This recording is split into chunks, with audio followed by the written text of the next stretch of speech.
नाजरीन आदाब, मैं हूं नीता सिंह। इस्तकबाल है आप सभी का हमारे प्रोग्राम जानकारी से कामयाबी तक में, जिसमें हम आपको सरकारी स्कीम्स के साथ साथ तमाम दूसरी जानकारी देते हैं जिससे कि आपका और हमारा फ़ायदा हो सके। आज हम बात करेंगे LIC यानी कि डेथ और एक्सीडेंटल इंश्योरेंस क्लेम की, जिसकी जानकारी सभी को होनी चाहिए कि क्लेम कैसे और कहाँ से ले सकते हैं। LIC सरकार की मिनिस्ट्री ऑफ फाइनेंस के अंडर कंट्रोल है और LIC का बेसिक मकसद सिटीजन्स को सर्विसेज और प्रोडक्शन के ज़रिए मार्केट में इन्वेस्ट करने वाली कॉम्पिटिटर कंपनी के मुकाबले में इकोनॉमिक सिक्योरिटी का ज़्यादा बेनिफिट देना है, ताकि उनका स्टैंडर्ड ऑफ लिविंग बेहतर हो सके और एक फाइनेंशियली सिक्योर्ड लाइफ वो लीड कर सके। ख़ास तौर पर शहरी और ग्रामीण इलाकों के सोशली और इकोनॉमिकली वीकर सेक्शन को लाइफ इंश्योरेंस का वाइड स्प्रेड कवरेज मिल सके और ताकि कि मुल्क के तमाम आबादी से जुड़ा जा सके और उन्हें काफ़ी कम कीमत पर डेथ और बीमारी से होने वाले फाइनेंशियल नुकसान से सिक्योरिटी मुहैया की जा सके। तो आज हम बात करेंगे LIC की। इस पर बात करने के लिए हमारे साथ मौजूद हैं श्री सुप्रतिम बंदोपाध्याय जी, जो कि फॉर्मर चेयरमैन हैं PFRDA के। वेलकम टू आवर प्रोग्राम जानकारी से कामयाबी तक में सर। धन्यवाद नीता जी। हम आपसे LIC के बारे में तफसील से बातचीत करेंगे, लेकिन उससे पहले नज़र डाल देते हैं इसी से जुड़ी एक रिपोर्ट पर। Where there is life, there is hope, there is meaning. But life has its downs as much as its ups. Life is about challenges. Life is about opportunities. Time for joy, time for celebration, and time to introspect. Thankfully, in every one of life's moments, and even beyond life itself, there's LIC. Supratim जी, आपने बताया कि किस तरह के products LIC में जहाँ पर कि आप इंश्योरेंस करवा सकते हैं या इन्वेस्ट भी कर सकते हैं। आप डिसाइड कर सकते हैं कि आप किस तरह का प्रोडक्ट लेना चाहते हैं। साथ ही जो लोग इंटरेस्टेड हैं तो उनके लिए ये भी जानना चाहेंगे कि क्या एलिजिबिलिटी क्राइटेरिया है, क्या कोई एज लिमिट है या कोई और क्राइटेरियाज हैं। हर प्रोडक्ट के लिए, हर पॉलिसी के लिए, हर किस्म के पॉलिसी के लिए आपका जो है एंट्री एज और मैक्सिमम एज जो है अलग अलग होता है। तो आप किस तरह का प्रोडक्ट लेंगे, उस प्रोडक्ट को आप चूज़ कर लीजिए और उसके बाद LIC के वेबसाइट में आप जाके देख लीजिए उसमें मिनिमम एज क्या है, मैक्सिमम एज क्या है। मिनिमम एज मतलब उसके नीचे आप उसको ले नहीं सकते हैं, और मैक्सिमम मतलब ऑब्वियसली उस एज के ऊपर एज में कोई वो पॉलिसी नहीं अपना सकते हैं। तो ये दोनों देखना बहुत ज़रूरी है। उसके साथ है दूसरा चीज़ जो देखा जाता है, कोई भी इंश्योरेंस कंपनी देखेंगे, वो है जो पॉलिसी लेने के लिए आ रहे हैं उनका हेल्थ कंडीशन कैसे है, वो क्या नॉर्मल जैसे हैं हेल्थ, तो उनका एक डिक्लेरेशन देके हो सकता है। लेकिन मान लीजिए कोई सीरियस बीमारी है, उनका ऑलरेडी सफ़र कर रहे हैं, तो ऑब्वियसली उनको तो पॉलिसी मिलेगा नहीं मिलेगा वो डिटेल देने के बाद ही उनको बताया जाएगा। और तीसरा जो है, आप देखिए, एक इनकम होना बहुत ज़रूरी है। इनकम ज़रूरी क्यों? क्योंकि ह्यूमन लाइफ वैल्यू के बारे में जब बताया, मैं ये बताया दर्शकों को कि आपके जो वैल्यू है फैमिली के प्रति, इकोनॉमिक वैल्यू, आप क्या दे सकते हो फैमिली को, उसको प्रोटेक्ट करने के लिए आप ले रहे हैं। अगर आपके पास इनकम है ही नहीं तो आप लोगे कैसे? लेकिन इसका भी एक पहलू है, वो है कि आप देखिए बच्चों के लिए जैसे आज पॉलिसी चालू हुआ तो बच्चों का इनकम कैसे आएगा, लेकिन उसमें ना उनके प्रोपोजल होंगे उनके पेरेंट्स जी, जिनके पास इनकम है। अदरवाइज इनकम नहीं है तो कहाँ से प्रीमियम देंगे। तो बच्चों का भी पॉलिसी है, और आज तो बहुत ही खुशी की चीज़ है, इवन न्यूबॉर्न बेबी का भी इंश्योरेंस दिया जाता है जी। तो ये भी एक बहुत अच्छा चीज़ है कि मतलब ज़ीरो एज से भी दिया जाता है, और जिन लोग बहुत जागरूक हैं, जिन पेरेंट्स, वो ऐसे लेते भी हैं जी, ऐसा नहीं कि नहीं लेते हैं, ऐसा लेते भी हैं। तो इसीलिए जो एज का लिमिटेशन वो मैंने बता दिया आपको, हर पॉलिसी का अलग अलग होता है। तो जो ले रहे हैं उनको जाके उसको देख के करना चाहिए। उसके बाद हेल्थ अपने आप को देखना पड़ेगा। हेल्थ अगर अच्छा नहीं है, हो सकता है कि उनको इंश्योरेंस दिया जाएगा लेकिन एक्स्ट्रा प्रीमियम लगेगा जी।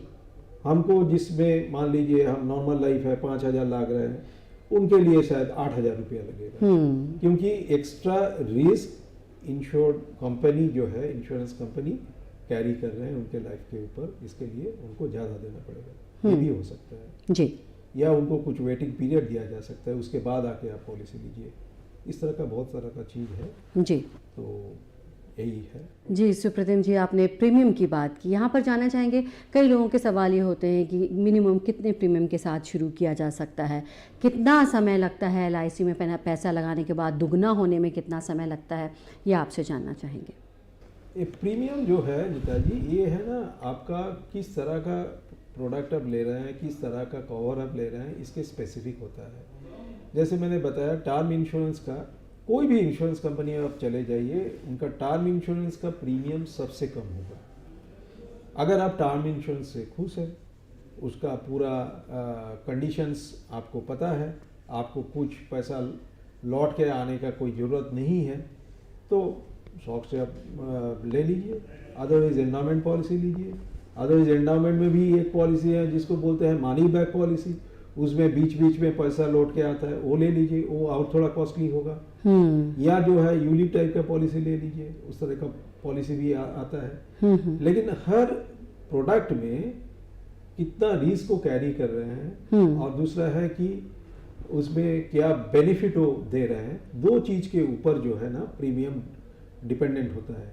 रिस्क कितना कैरी कर रहे हैं और कितना मतलब बेनिफिट्स उस पॉलिसी में होगा। तीसरा जो है, एक चीज़ के साथ आपका ये बढ़ेगा, एक कंडीशन के साथ आपका प्रीमियम जरूर बढ़ता है, वो है एज। क्योंकि जब अर्ली डेथ का रिस्क इंश्योरेंस कंपनी कैरी कर रहे हैं, वो देखते हैं कि उनका एज कितना कम है। इसीलिए जब 20, 22, 25 साल के कोई इंसान को जिस रेट में लगेगा, अगर 60 साल के कोई जाके उनसे वो पॉलिसी ले, आप देखिए उसमें कितना गुना वो प्रीमियम बढ़ जाता है जी। क्योंकि उनका अर्ली क्लेम होने का चांसेस बहुत ज़्यादा है। तो इसीलिए वो देखते हैं कि जितना यंग हो, यंग एज में लोग क्या होते हैं, फिट होते हैं, कोई ऐसा वो नहीं होगा, प्रॉब्लम्स, कोई डिजीज़ वगैरह नहीं होगा। और आज तो देखिए लाइफस्टाइल डिजीज़ कितना ज़्यादा है। इसीलिए मैं सबको बोलता हूँ कि भाई जितना यंग एज में 30 साल के अंदर ही आप लोग चालू कर दीजिए, अपना इंश्योरेंस ले लीजिए। कि इंडिया में डायबिटिक के संख्या 10 करोड़ से ज़्यादा है। ये बहुत ही गंभीर चीज़ है। सिर्फ उतना ही नहीं, ये तो डायबिटिक है, जिन लोग डायबिटीज़ के रेंज के ऊपर चले गए हैं, शुगर लेवल बहुत हाई है, जिन लोग प्री डायबिटिक है, मतलब जिन लोग बॉर्डर लाइन केस है, इनका नंबर भी काफ़ी है। मतलब अगर इन लोग थोड़ा सा केयर ना ले, कल उन लोग डायबिटिक जोन में पहुंच जाएंगे जी। तो इस तरह का लाइफस्टाइल। और जो है दूसरा चीज़ जो है इंडिया में बहुत ज़्यादा है, वो है hypertension, high pressure, blood pressure. तो ये दो चीज़ बहुत ही ज़्यादा है। और मिड 30 से अर्ली 40 से हम देखते हैं लोगों को हो जाता है, क्योंकि आज काम का प्रेशर बहुत ज़्यादा है। तो इसलिए जितना जल्दी हो आप जैसे ही अपना सर्विस चालू करते हैं, प्लीज़ एक लाइफ इंश्योरेंस पॉलिसी ले लीजिए। दूसरा जो आपने पूछा नीता जी, वो है कितना दिनों में ये इंश्योरेंस का पैसा डबल हो सकता है। मैं पहले ही एक चीज़ बताना चाहूँगा अपने दर्शक को कि प्लीज़ इंश्योरेंस और इन्वेस्टमेंट को कंफ्यूज मत कीजिए, दोनों को एक जैसे मत सोचिए। इंश्योरेंस कभी भी इन्वेस्टमेंट के लिए नहीं है। इंश्योरेंस है जीवन के सुरक्षा के लिए, फैमिली के सुरक्षा के लिए, यही है उसके मकसद। उसमें थोड़ा बहुत पैसा आपके पास आ सकता है, लेकिन कभी मत सोचिए कि हम इतना पैसा डालेंगे और वो पैसा डबल हो जाएगा। जैसे यूलिप जैसे पॉलिसी के बारे में मैं बताया कि वो इन्वेस्टमेंट रिलेटेड है, लेकिन आप जानते हैं इन्वेस्टमेंट मतलब वो मार्केट में जाके वो पैसा इन्वेस्ट किया जाएगा, चाहे इक्विटी फंड्स में हो, डेट फंड्स में हो, जहाँ भी हो। और मार्केट का उतार चढ़ाव क्या होता है, वोलेटिलिटी क्या होता है, हम लोग जानते हैं। इवन लास्ट 1 साल में यूक्रेन वॉर जब से चालू हुआ था, हम लोग हर दिन देखे हैं मार्केट थोड़ा सा ऊपर जा रहा है तो फिर नेक्स्ट डे बहुत गिर रहा है। तो इतना वोलेटिलिटी में कोई भी ये प्रॉमिस नहीं कर सकता है कि 5 साल में, 10 साल में ये पैसा डबल हो जाएगा। जी। एक ही प्रोडक्ट है जिसमें डबल तो नहीं होता है, लेकिन एक गारंटीड अमाउंट लौट के आता है, वो है आपका पेंशन पॉलिसी। क्योंकि पेंशन पॉलिसी जिस दिन से आपका पेंशन चालू होता है उस दिन से आपका पेंशन का रेट डिटरमिन हो जाता है। अगर आपका 5,000 रुपया पर महीना पेंशन आना चालू हुआ, वो पैसा कभी नहीं घटेगा, वो चलता रहेगा। लेकिन पैसा डबल करने के लिए काइंडली इंश्योरेंस के बारे में मत सोचिए, उसके लिए प्योर इन्वेस्टमेंट के बारे में सोचिए। लेकिन प्योर इन्वेस्टमेंट में भी मैं ये बता सकता हूँ कि कोई भी आपको डबल करने का गारंटी नहीं दे पाएगा। अगर किसी ने दिया, मार्केट में बहुत सारे ऐसे लोग हैं आके आपको बताएंगे, काइंडली उनसे दूर रहिए। सुप्रतिम जी, आपने मेंशन किया ये मनी बैक पॉलिसी के बारे में, तो ये new money back policy 20 years क्या है, ये आपसे जानना चाहेंगे। LIC का जो new 20 years money back policy आया है, मनी बैक का फ़र्क एंडाउमेंट पॉलिसी से इतना ही है, ये भी एक एंडाउमेंट पॉलिसी है जी, जिसमें इसके साथ बोनस एडिशन होता है। लेकिन इसमें फ़र्क इतना ही है कि हर 5 साल में आपको एक पैसा लौट के आता है। कितना पैसा लौट के आएगा? ये है कि 20% आपका सम एश्योर्ड का। अगर मान लीजिए आप 2 लाख सम एश्योर्ड लिए हैं, तो हर 5 साल के बाद आपको 40,000 लौट के आएगा। कितना बार आएगा? 3 बार। 5 साल के बाद, 10 साल के बाद, 15 साल के बाद और 20 साल के बाद तो ऐसे ही पॉलिसी मैच्योर हो जाता है। तो 3 इंस्टॉलमेंट में आपको 40,000 करके 1,20,000 दिया गया। बाकी 80,000 जो है और ये 20 साल के बोनस के साथ दोनों पैसा 20 साल के बाद एक साथ लौट के आता है। इसमें फायदा सिर्फ इतना ही है, इन बिटवीन अगर आपको ये पैसा का जरूरत हो तो ये पैसा आप उसमें यूज कर सकते हैं। कुछ भी जरूरत हो, या वो पैसा आप बीच बीच में जैसे ही आपको मिलता रहे, अगर आप खर्चा ना करें तो उसको प्रॉपर्ली दूसरे जगह इन्वेस्ट भी कर सकते हैं। तो इसमें क्या होगा कि हो सकता है कि आपको नॉर्मल एंडाउमेंट पॉलिसी में जो पैसा मिलेगा इकट्ठा एकदम 20 साल के बाद, इसमें शायद हो सकता है कि ज़्यादा पैसा भी आपको मिल जाए। ऐसा है, ऐसा हो भी सकता है जी। तो यही है। लेकिन इसका प्रीमियम नॉर्मल एंडाउमेंट पॉलिसी से बहुत ज़्यादा होगा, कम से कम मान लीजिए 20-25% ज़्यादा होगा। वो चेक कर लीजिएगा, क्योंकि आप ज़्यादा बेनिफिट ले रहे हैं। 20 साल तक वेट नहीं करके 5, 10, 15 साल में ही आपको थोड़ा थोड़ा बेनिफिट मिल रहा है, तो इसके लिए प्रीमियम आपको ज़्यादा देना पड़ेगा।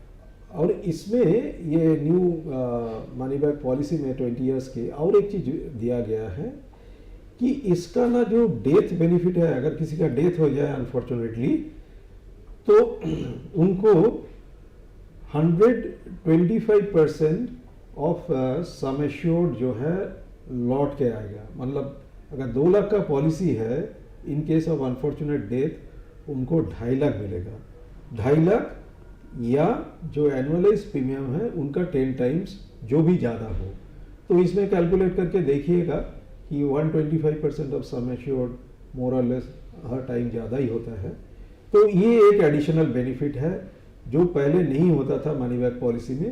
पहले जितना सम एश्योर्ड है उतना ही लौटाया जाता था, लेकिन इसमें 125% लौटाया जाएगा। ये भी एक एडिशनल बेनिफिट है जी। सुप्रतिम जी, आपने बहुत डिटेल में बताया है कि LIC के कौन कौन से प्रोडक्ट्स हैं और उनसे किस किस तरह के बेनिफिट्स मिल सकते हैं। साथ ही आपने ये भी बताया कि प्रीमियम्स किस एज में कितना देना पड़ता है और एज के साथ कैसे कैसे प्रीमियम बढ़ता जाता है। साथ में एक सवाल यहाँ पर ये भी उठता है, अगर एक प्रीमियम मिस हो जाए किसी का, तो ऐसे में क्या करना होता है? देखिए, बहुत ही ज़रूरी है प्रश्न, क्योंकि आप मान लीजिए 20 साल 30 साल से आप प्रीमियम दे रहे हैं। हो सकता है आपका मोड ऐसा हो, प्रीमियम पेमेंट मोड, आप ईयरली भी ले सकते हैं, हाफ ईयरली, क्वार्टरली, मंथली, जो भी मोड हो।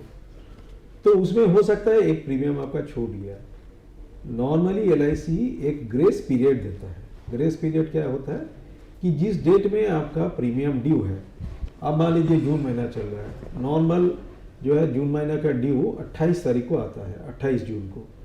तो 28 जून से 30 वर्किंग डे मतलब ऑलमोस्ट 27 जुलाई तक आपको जो है ग्रेस पीरियड है।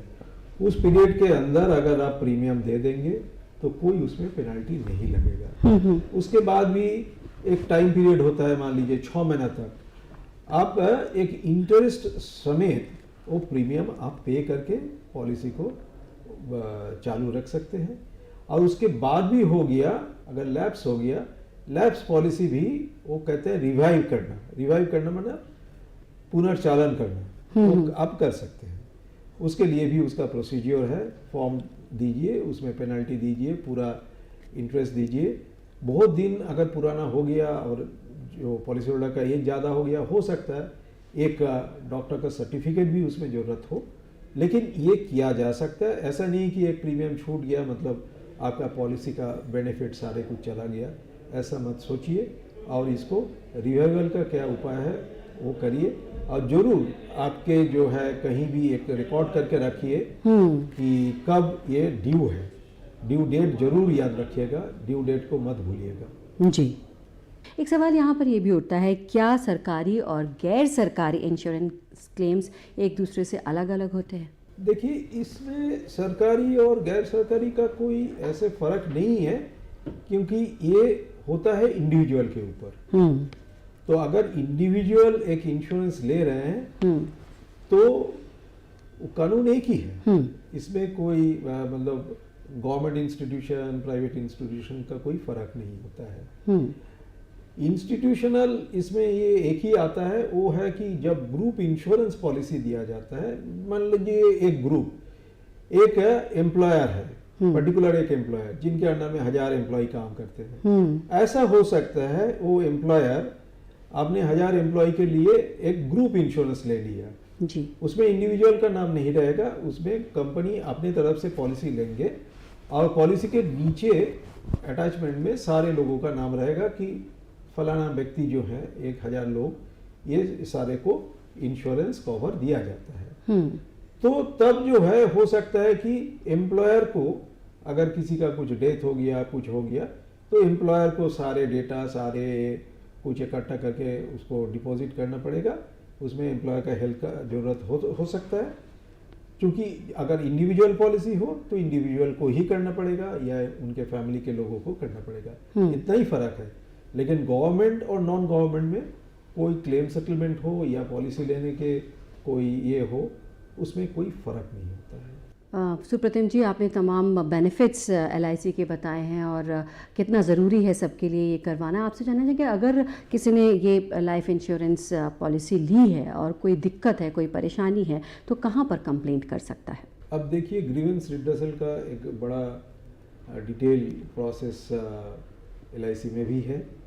आप वो ब्रांच लेवल में आपको हो सकता है, या ब्रांच के ऊपर जो है डिवीज़न या जोनल लेवल पे या सेंट्रल ऑफिस लेवल पे हो सकता है। नॉर्मली लोग क्या करते हैं, जिस ब्रांच से पॉलिसी लिए हैं वहाँ जाके ब्रांच के जो हेड है उनसे मिल लेते हैं। नॉर्मली वो रेगुलर मिलते ही रहते हैं, लेकिन एक टाइम है जैसे मंडे को 2:30 से शायद 4:30 बजे तक बिना अपॉइंटमेंट का कोई भी पॉलिसी होल्डर जाके ब्रांच के हेड से मिल सकते हैं। मेरा सुझाव हो कि उसके पहले वहाँ फ़ोन करके बता दीजिएगा कि आप आ रहे हैं, तो ताकि ब्रांच मैनेजर कहीं बाहर ना जाए, क्योंकि उन लोग का बहुत डिस्ट्रीब्यूशन का काम, मार्केटिंग का काम भी करना पड़ता है। तो जाके आप अपना जो है कंप्लेंट दर्ज करा सकते हैं डिटेल में। आप बड़ा स्पष्ट शब्द में लिखिए कि क्या है कंप्लेंट, मतलब किस चीज़ का कंप्लेंट है। ऐसा हो सकता है कि आपका एजेंट से वो नहीं मिल रहा है, या ये हो सकता है कि भाई आप कुछ चेंज करना चाहते हैं, एड्रेस चेंज करना चाहते हैं, या आपका नॉमिनी चेंज करना चाहता है, वो नहीं हो रहा है, या आपका पॉलिसी बॉन्ड आपके पास प्रॉपर्ली डिलीवरी नहीं हुआ। बहुत तरह का कंप्लेंट हो सकता है। या आपका क्लेम सेटलमेंट नहीं हुआ है, किस कारण से पेंडिंग है वो भी आपका जानकारी नहीं है। तो ये सारे चीज़ जो है, जो भी आपका कंप्लेंट हो, आप काइंडली उसको लिख के लेके जाइए एक लेटर के फॉर्म में, अपना पॉलिसी नंबर उसमें कोट करिएगा और वो उनके पास डाल दीजिएगा। और अगर LIC के इंटरनल प्रोसेस से कोई आपका कंप्लेंट सॉर्ट आउट नहीं होता है तो एक स्कीम है जिसको कहते हैं इंश्योरेंस ओम्बुड्समैन। ये इंश्योरेंस ओम्बुड्समैन एक इंडिपेंडेंट अथॉरिटी है जो इंश्योरेंस कंपनी के बाहर है, और ये ना सारे कंपनियां, जितना लाइफ इंश्योरेंस कंपनियां हैं, इनके जितना कंप्लेंट जो पर्टिकुलर कंपनी ने सॉल्व नहीं कर पाया वो कंप्लेंट वो लेके उसको वो अपना राय देते हैं। अगर राय आपके फेवर में आया तो आपको ज़रूर जो है कंप्लेंट उसका रिजल्ट आपको मिल जाएगा, और उसके पहले हियरिंग किया जाता है। इंश्योरेंस कंपनी का भी शायद कुछ बोलने का होता है, तो दोनों तरह का सुन के ये एक पूरा जुडिशियल प्रोसीजर जैसे उस तरह का है।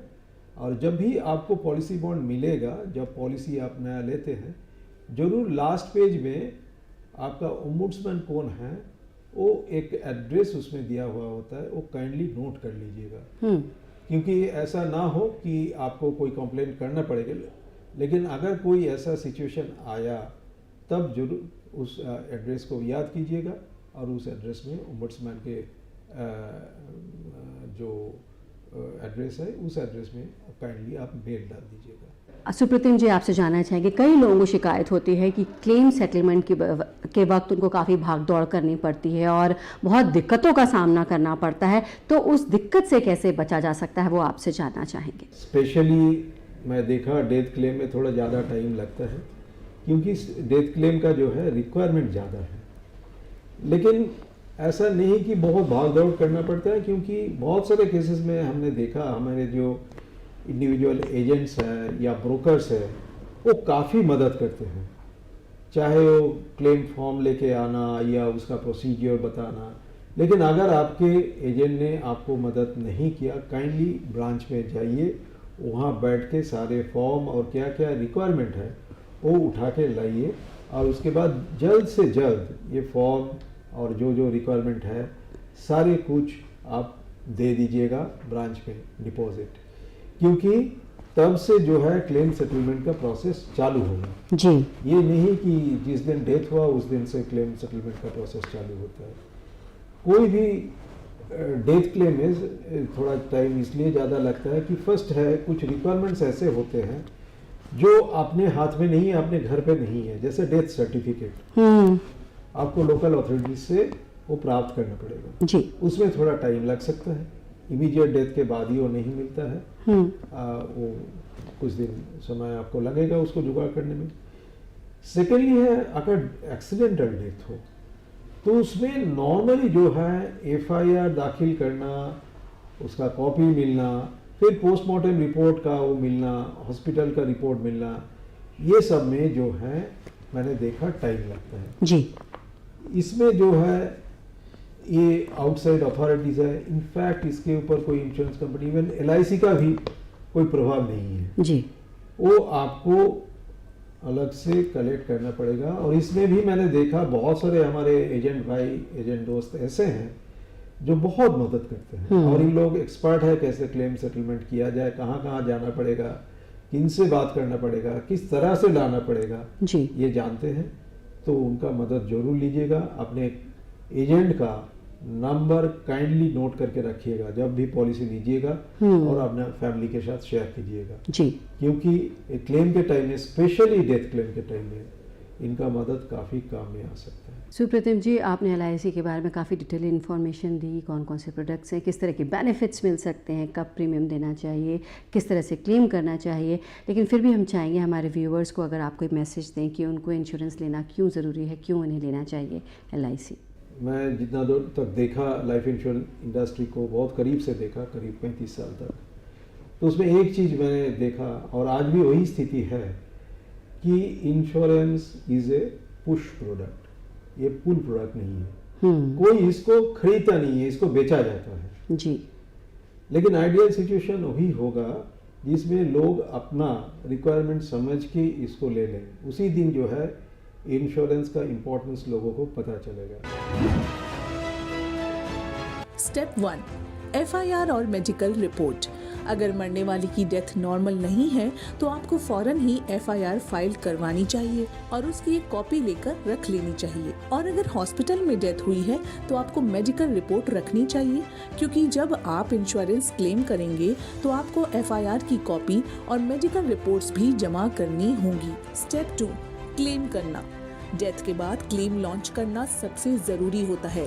इसका सबसे सही तरीका ये है कि आप कंपनी के नंबर पर कॉल करिए और उन्हें इन्फॉर्म करिए। डेथ के बाद 180 दिनों के अंदर आप इंश्योरेंस क्लेम कर सकते हैं, लेकिन जितना जल्दी हो सके आपको उतना जल्दी क्लेम करना चाहिए, क्योंकि अगर आप लेट करेंगे तो इससे आपको ही परेशानी उठानी पड़ेगी। स्टेप 3, आपको क्लेम करने के लिए कुछ डॉक्यूमेंट्स तैयार करने पड़ेंगे। फर्स्ट है एप्लीकेशन फॉर्म। ये फॉर्म आप एक सादे कागज पर लिख सकते हैं। Second, LIC insurance claim form. ये फॉर्म कंपनी के द्वारा दिया जाता है। Third, death certificate. Fourth, police report. और अगर एक्सीडेंट या क्राइम हुआ है तो फिफ्थ, हॉस्पिटल रिपोर्ट या पोस्टमार्टम रिपोर्ट। अगर डेथ किसी बीमारी की वजह से हुई है या एक्सीडेंट या क्राइम की वजह से हुई है। सिक्स्थ, नॉमिनी डॉक्यूमेंट्स, जिसमें बैंक की पासबुक, ID कार्ड और आधार कार्ड देना होगा। Seventh, last insurance premium receipt. Insurance की जो आखिरी किस्त जमा की है उसकी रिसिप्ट। आठवां, इंश्योरेंस पॉलिसी बॉन्ड पेपर। ये बॉन्ड पेपर बीमा करवाते समय सबसे पहले दिए जाते हैं। स्टेप 4, ये डॉक्यूमेंट्स तैयार करने के बाद आपको एप्लीकेशन फॉर्म लगाकर इन डॉक्यूमेंट्स को कंपनी में जमा करना होगा। यहाँ पर आपको एक बात का ध्यान रखना है कि सभी डॉक्यूमेंट्स में मरने वाले का नाम सेम होना चाहिए, वरना आपको काफी प्रॉब्लम फेस करनी पड़ सकती है। Step 5, verification. जब आप क्लेम डॉक्यूमेंट्स जमा कर देंगे तो उसके बाद कंपनी की तरफ से कुछ लोग आएंगे जांच करने के लिए। जांच के बाद 50 दिनों के अंदर आपको क्लेम का पैसा मिल जाता है। LIC ने ऑनलाइन कियोस्क और IVRS के अलावा दिल्ली, मुंबई, पुणे, अहमदाबाद, हैदराबाद, चेन्नई, कोलकाता और कई दूसरे शहरों में इंफॉर्मेशन सेंटर्स की शुरुआत की है और अपने पॉलिसी होल्डर्स के साथ आसान पहुंच कायम करने के लिए LIC ने अपने मातहत कुछ कॉन्टैक्ट ऑफिसेज की भी शुरुआत की है। ऑफिसेज छोटे छोटे हैं और कस्टमर्स के करीब बनाए गए हैं। सैटेलाइट ऑफिसेज में डिजिटलाइज्ड रिकॉर्ड के ज़रिए फ्यूचर में सर्विसेज कहीं से भी मुहैया करने के लिए और तमाम सहूलियत देने की कोशिश की जा रही है। उम्मीद करते हैं ये तमाम जानकारी आपको पसंद आई होगी और आप इसका फ़ायदा ज़रूर उठाएंगे। सुप्रतिम जी, आपने वक्त निकाला और LIC से जुड़ी तमाम इम्पॉर्टेंट इन्फॉर्मेशन हमारे व्यूअर्स को दी, उसके लिए आपका बहुत बहुत शुक्रिया। धन्यवाद नीता जी, और धन्यवाद दूरदर्शन को भी कि ये मौका हमको दिया गया है और ये तमाम बातें मैं अपने दर्शकों के सामने रख पाया। Thank you sir. नाजरीन, आज के एपिसोड में बस इतना ही। अगले हफ्ते आपसे फिर होगी मुलाकात, बात करेंगे एक नई स्कीम के बारे में, देंगे आपको कुछ नई जानकारी। फिलहाल मुझे और मेरी टीम को दीजिए इजाज़त।